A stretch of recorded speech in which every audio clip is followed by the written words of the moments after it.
Welcome to chemistry বাই চাৰিয়া। তো আজি মই এটা টপিক পঢ়াব বিচাৰিছোঁ। সেইটো টপিকটো হ'ল অৰ্ডাৰ আৰু মলিকুলাৰিটিৰ ওপৰত। এই টপিকটো কেমিকেল কাইনেটিক্সত ৰিয়েকশ্যন এটাৰ ৰেটটো আমি ষ্টাডি কৰিবলৈ হ'লে এইটো মানে অৰ্ডাৰ আৰু মলিকুলাৰিটি এই দুটা টপিক মানে আমি জানিব লাগিব। ইয়াত এই কেমিকেল কাইনেটিক্সত দুটা টপিক হয়, এটা হৈছে অৰ্ডাৰ আৰু এটা হৈছে মলিকুলাৰিটি। অৰ্ডাৰটো কি হয়?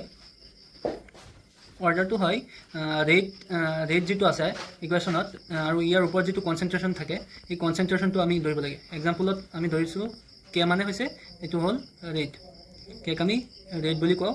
আৰু ইয়াত এটা ৰিয়েক্টেণ্ট ধৰিলোঁ আমি ইয়াৰ ওপৰত 2 আছে, মানে এইটোৰ অৰ্ডাৰ হৈছে যিটো ৰিয়েক্টেণ্ট আছে সেইটোৰ অৰ্ডাৰ হৈছে 2। আৰু এটা আমি ৰিয়েক্টেণ্ট ল'লোঁ বিৰ ওপৰত একো নাই, মানে ইয়াত 1 আছে। তেতিয়া আমাৰ টোটেল অৰ্ডাৰ হ'ব, ইয়াত আছে 2 + 1, অৰ্ডাৰটো হ'ব আমাৰ 3। এতিয়া অৰ্ডাৰ তিনিটা টাইপৰ আছে। প্ৰথমটো হ'ল ফাৰ্ষ্ট অৰ্ডাৰ, জিৰ' অৰ্ডাৰ। প্ৰথমটো হ'ল জিৰ' অৰ্ডাৰ।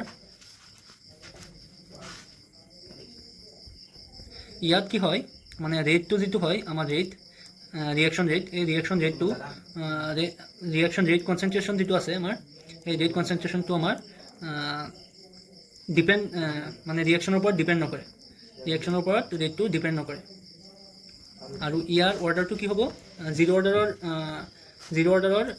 অৰ্ডাৰটো কি হ'ব? 1। আৰু এতিয়া হৈছে আমাৰ ফাৰ্ষ্ট অৰ্ডাৰ। জিৰ' অৰ্ডাৰৰ হ'ব 0। আৰু ফাৰ্ষ্ট অৰ্ডাৰ আৰু এটা আছে, ছেকেণ্ডটো হৈছে ফাৰ্ষ্ট অৰ্ডাৰ। ফাৰ্ষ্ট অৰ্ডাৰৰ আমাৰ অৰ্ডাৰটো কি হ'ব? আমি যদি ৰিয়েকশ্যন এটা লওঁ তাৰ পৰা অৰ্ডাৰটো হ'ব 1। আৰু ছেকেণ্ড অৰ্ডাৰত আমাৰ অৰ্ডাৰটো হ'ব 2, ৰিয়েকশ্যনৰ অৰ্ডাৰটো হ'ব 2। তো আৰু মলিকুলাৰিটি হৈছে, তো আমাৰ ছেকেণ্ড টপিকটো হৈছে মলিকুলাৰিটি। মলিকুলাৰিটি কি হয় বস্তুটো? এইটো টপিকত মানে আমাৰ এটা ৰিয়েকশ্যনত কেইটা স্পিচেছ মানে এটম, আয়ন বা মলিকুলো হ'ব পাৰে, কেইটা এটম বা আয়ন মলিকুলে আমাৰ পাৰ্টিচিপেট কৰিছে ৰিয়েকশ্যন এটাত, সেইটো আমি ষ্টাডি কৰোঁ এই মলিকুলাৰিটিত। তো ইয়াৰ তিনিটা পাৰ্ট আছে, ইউনিমলিকুলাৰ, বাইমলিকুলাৰ এণ্ড টাৰমলিকুলাৰ। তো ইউনিমলিকুলাৰ মানে কি হৈছে, ইয়াত মানে তোমালোকৰ ৰিয়েকশ্যন এটাত এটা মলিকুলে পাৰ্টিচিপেট কৰিব, আৰু এটা মলিকুলে পাৰ্টিচিপেট কৰি ইয়াত দুটা পাৰ্টত ভাঙি যায়। ইয়াত ৰিয়েকশ্যনটো বেলেঞ্চ কৰি থৈছোঁ, তোমালোকে নিজে বেলেঞ্চ কৰি ল'ব পাৰিবা।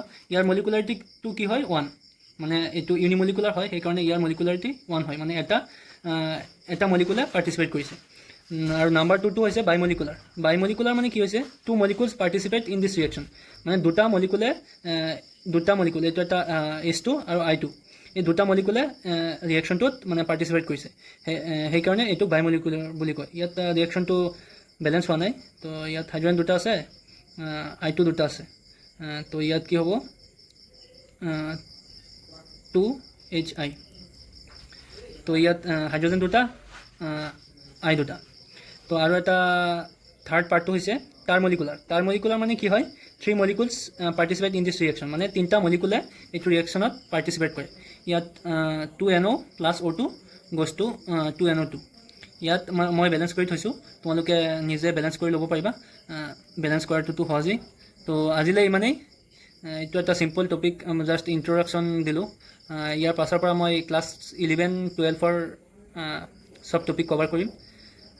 আই হোপ তোমালোকে অলপ বুজিব পাৰিছা। যদি বুজিব পাৰিছা তেতিয়াহ'লে চেনেলটো ছাবস্ক্ৰাইব কৰিবা আৰু বেল আইকনটো প্ৰেছ কৰি দিবা।